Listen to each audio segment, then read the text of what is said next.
in a circle or in two congruent circles, if we have two arcs and we're trying to decide if they're congruent to each other, two minor arcs, and we're trying to decide whether or not they're congruent, what we want to do is think about the chords that connect the end points of those arcs.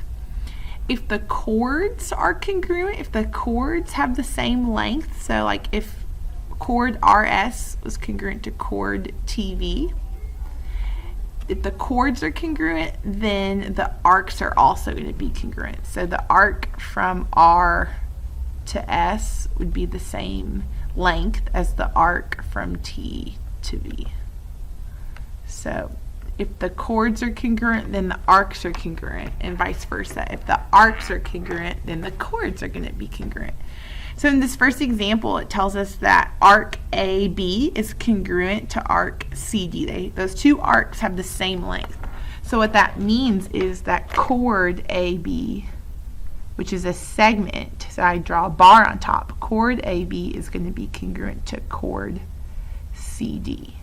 So it tells me that the length of AB is 8x, the length of CD is 2x plus 3, and then I can just solve that expression. I subtract 2x from both sides.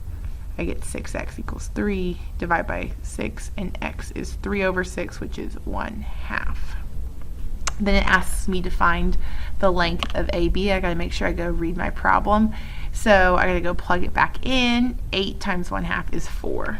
So the length of AB is 4.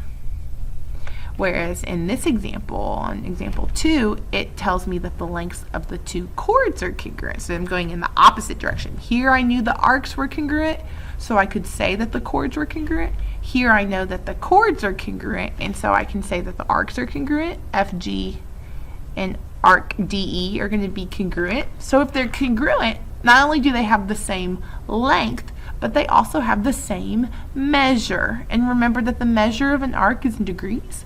So the measure of arc FG is 116 degrees. So the measure of arc DE is also going to be 116 degrees.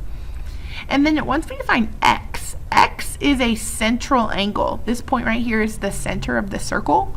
So angle D, whatever this is, this angle X, this is a central angle.